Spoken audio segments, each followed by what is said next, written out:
Hi, Bob Kendrick here in my office in Chinamaica on the first floor of the Bible Institute, the seminary. I wanted to share something with you today. I will try to call you. I will try to share with this more personally as I have time in the next few weeks. But for the last 3 or 4 years, Angelique and I have prayed about and looked into different options as far as making a transition where maybe we could be in the United States more, maybe live in Mississippi, and then come down here on a regular basis. We've looked at different options, and I began to make some changes here about 3 years ago with our structure, our organizational structure, and even with our staff, delegating more and more responsibility to them. They have assumed that responsibility. They're doing a great job. And then as we were really looking at it, COVID hit, and I was not able to come for several months. Everything continued. They did a great job. In fact, I was very, very thankful for them. About a year and a half ago, maybe a year ago, First Baptist Purvis, Mississippi, a church that we love very much, asked me to consider being their pastor. At that time, I didn't feel like we were in the right time in this process of transition. COVID had maybe adjusted our schedule a little bit, but I told them, thank you, but no, I don't feel like that's what God is leading us to do. A few times later, they called back, and over the last year, they have called several times wanting to know if I might be interested. About 6 weeks ago, for the first time, I felt like it was time that I could talk with them. I felt like things were ready here. The Lord had worked in my heart to be able to let go of some of this, frankly, and to be able to make this transition. So about 6 weeks ago, I met with them. I met with the pulpit committee. I met with them a couple of times. Maybe 2 or 3 weeks ago, I met with all the ordained deacons, all the committee chairmen, about 60 or 70 people. We had a good discussion time and get to know each other time. Last Sunday, September the 5th, they made the motion that I would be called there as pastor. And this Sunday, September the 12th, they will take a vote on that. Frankly, if they take that vote, we feel in our heart that we will accept it. Let me tell you why. A couple reasons. First of all, we believe God is leading us in that direction. And when I was praying about what I could do when I was in the States, what would it look like, I didn't want to have a lot of Sundays free. I didn't want to just go around to different places every week.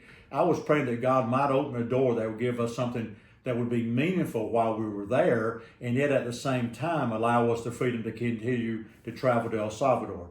So I want to explain something to you before you have too much shock.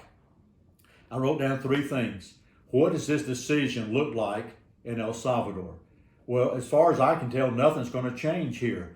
Milton would still be at the Bible Institute. We have good professors there, good teachers there. We have a curriculum. When we meet now with the staff, we meet maybe 15 or 20 minutes. Everybody knows their classes. We have a 3-year curriculum. It's a rotating curriculum. Everybody knows what to do. They're doing a great job with that. Alfonso has told me that he would help with our projects. He has done this by himself anyway. The shoe boxes, the clothes, scholarships. He does all of that. He's going to continue to do that on a contract basis. Marvin is going to help us with construction. Jose Luis, who is our bookkeeper, who really is our CPA, is going to continue on our staff here. Everything goes through him. He has the authority already to do all of the financial dealings and checks and everything. That's going to stay the same. To be honest with you, what happens here in El Salvador, I would say, is a well-oiled machine. When I named the people on my staff today, they have been with me, each one of them have been with me for over 20 years. Over 20 years.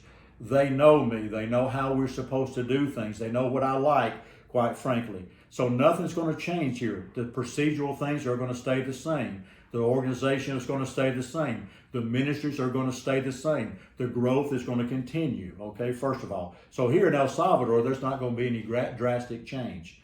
What does it look like in Purvis?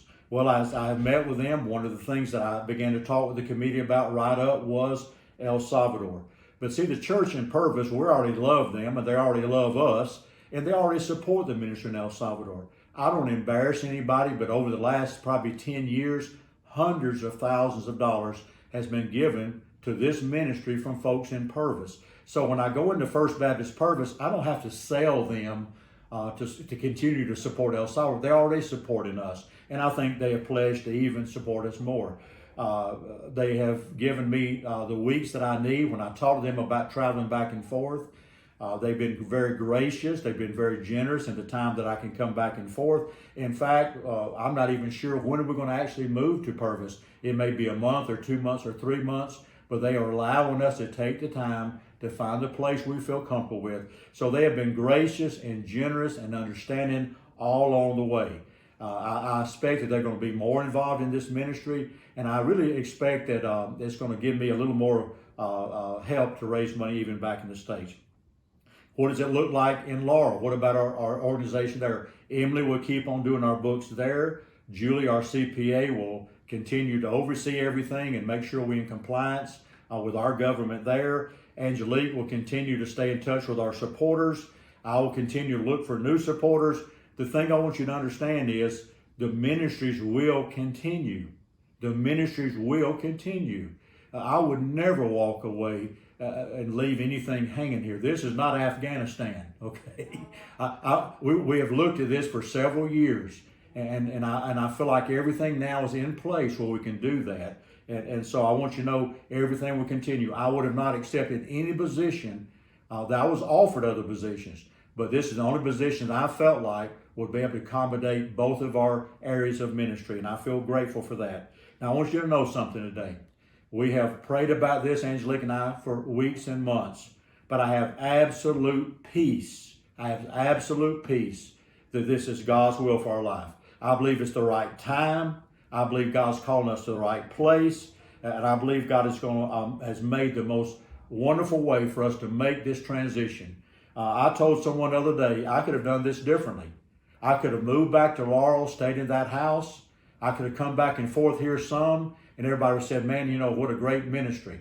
But I would have felt like that I was milking the ministry. I feel like I needed more than just coming back and forth and living there during the week. So God has given us exceedingly abundantly above what we had hoped for. God has made a way for us to live in Purvis instead of Laurel and go back and forth from Purvis and continue this ministry here in El Salvador. Yes, we will continue to make trips. Yes, we will continue to do shoe boxes. We'll continue to do clothes. We'll continue to bring teams down here. We'll continue here to prepare ministers upstairs. We'll continue here to plant churches. We'll continue here to reach El Salvador for Christ.